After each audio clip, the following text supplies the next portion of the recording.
Poesía en movimiento, diálogo, autores y lecturas.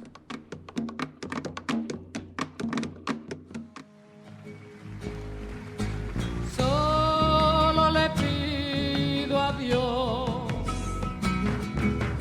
que el dolor no me sea indiferente, que la reseca muerte no me encuentre vacía y sola sin haber hecho lo suficiente. Bienvenidos a este segundo podcast de nuestra serie en torno a la poesía colombiana. Durante estos podcasts propondremos una exploración de la obra de 4 poetas colombianos que son protagonistas de la serie editorial de poesía del Instituto Caro y Cuervo. Y yo siento ahí que hay un tema frente a lo que pasa con el lector con este tipo de poesías, ¿no?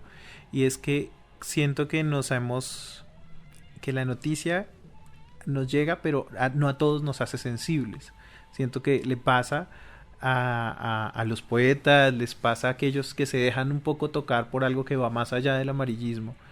Pero siento que cuando leemos este tipo de poesía, el lector se ve obligado a la sensibilidad, se ve obligado a pensarse desde otro lado ese desarraigo, pensarse desde otro lado esa violencia, que es una necesidad imperante. Es una necesidad imperante porque sí, vemos masacres, la gente le encantan las películas en donde suceden este tipo de cosas terribles, pero pareciera que no les afecta. Pero algo que logra la poesía de Mary Yolanda es que me toca y me dice como se da cuenta que sí si lo toca, si le pasa, si tiene que ver con usted. ¿Hay esa intención en la poesía de Mary Yolanda de tocar al lector? Bueno, yo nunca he tenido esa intención. Creo que es un asunto de formación. Desde muy niña, mi padre me enseñó a leer en voz alta, contándome la verdad de su vida, poniéndome a leer cosas que me decían de las guerras. O sea, no se hace intencionalmente, uno se va formando y yo leo el 100% y escribo el 2% mensual.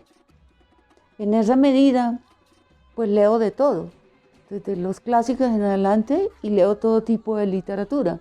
No, más bien leo poco sobre las guerras, pues que la guerra la vivimos, la leemos de otra manera.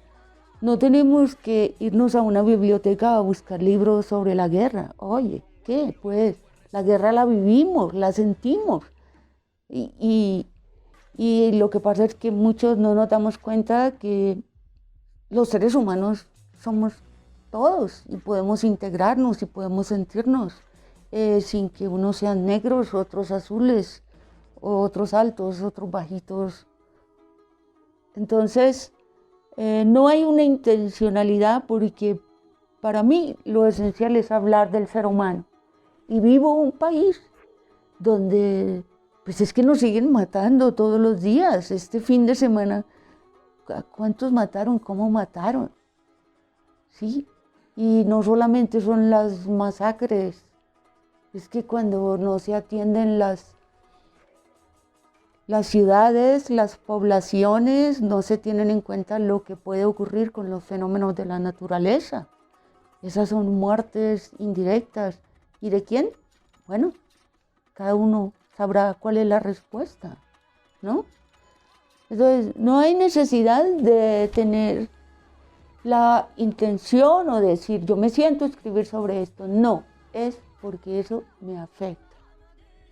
Y por supuesto que he necesitado una formación, he andado el país casi en su totalidad, leo todo el tiempo y estoy muy como con los oídos abiertos, los ojos abiertos para escuchar las cosas, pero no es porque yo me pare en la puerta de mi casa a esperar que noticias malas me llegan. A veces llegan buenas, pero es que las malas son más y tapan las buenas. Pensando en la forma en cómo escribes y esto que nos cuentas, también reflexionaba un poco en esta idea que a mí me parece compleja del relato nacional, ¿no? De que el retorno se puede dar en tanto se construya un relato nacional de quiénes somos. Y a mí me parece algo muy interesante de tu poesía, y es que estás preguntando todo el tiempo eso, como el lugar de la palabra para encontrar esos espacios de pensar quiénes somos, quiénes hemos sido, qué nos ha hecho ser lo que somos ahora, ¿no? En ese ir y venir de todo lo que nos ha sucedido. Y entonces también hay unas cosas muy situadas en lo que somos como colombianos, pero también hay otras cosas que acuden como a lo universal, que es maravilloso y que siento que hace lo que dice Pedro, y es despertar esa sensibilidad.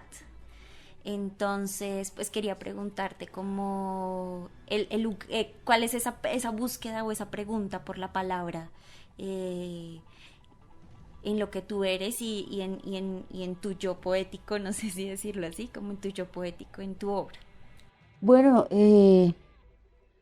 pues uno tiene necesidades de comunicarse con los otros, ¿cierto? Pero también tiene preocupaciones fundamentales en la evolución de uno. Y todos los días uno se pregunta sobre quién está a mi lado, quién está al otro lado, ¿cierto?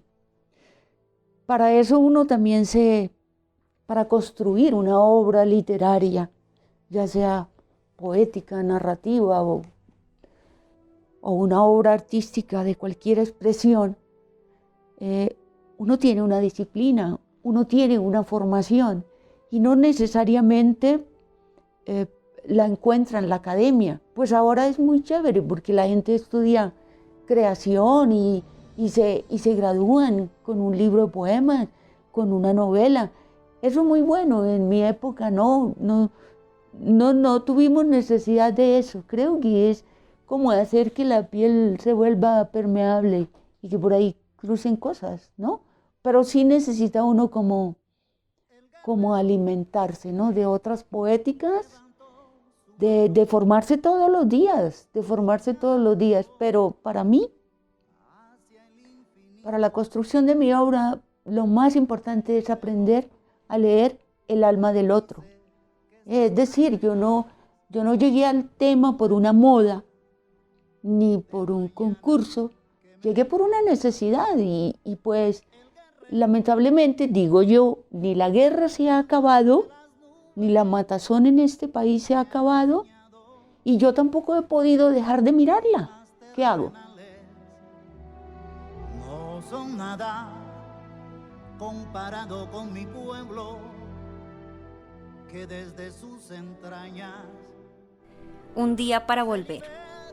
Buscas el final de la tela para retirar las flores que cuidan tu partida. Intentas dar la vuelta al mundo en el corte de una naranja. Te manosean el alma con las historias de tu primera vida y los 7 rostros que han bebido del río hasta dejarlo sediento. Cerca de ti una mujer oscila en el palo del almendro, baila y apaga la guerra. Tú encuentras motivos en el salmo que descuida una monja en la calle del desdén. Oleadas de frío desgastan tus caderas y sin afán por saltar te resuelves. La mujer del columpio suplantaría la soga que te arrulla.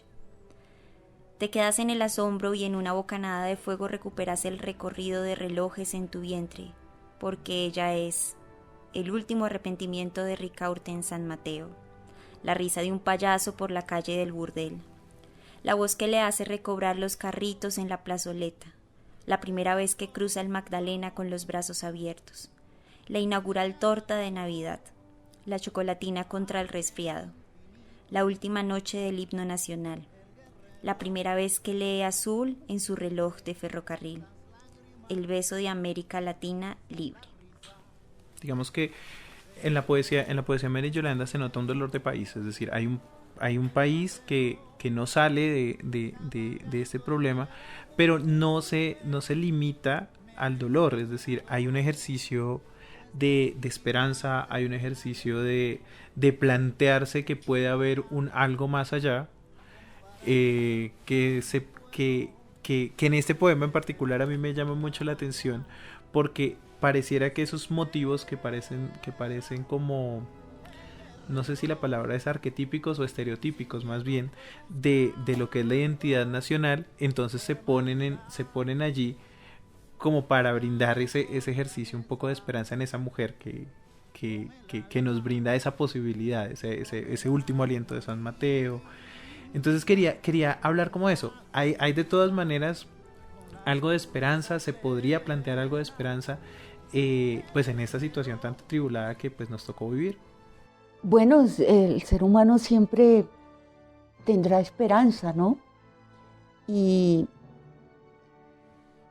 si no se le diera la vuelta de tuerca, si no se tuvieran en cuenta otros insumos, si no se tuvieran en cuenta otras bellezas de la naturaleza, como el río, ¿cierto? Como la mujer que supuestamente apaga la guerra. Si no se tuviera en cuenta eso, pues sería un panfleto. En esa medida, ahí es donde está el trabajo de la creación poética, ¿cierto? Que para mí es como la base de todo tipo de arte, que todo arte debe tener una poética y un sello personal, que llaman estilo, algo así. Entonces, pues si uno va por una carretera, uno puede encontrarse con tumbas, con cruces, pero también hay cultivos, ¿cierto? También pasa un niño y le dice a uno, ese era mi abuelo, ¿sí? Entonces, pues la elaboración artística para uno es un reto en lograr que todo eso esté ahí, pero que sin lugar a dudas, para que otra persona se identifique, debe tener unas cosas esenciales, claves, ¿cierto? Que lo que a mí me ha afectado, yo lo logre transmitir, pero no puedo, como el que hace el monólogo, desconocer las luces, el sonido, la ambientación, el escenario, hasta todo, ¿sí?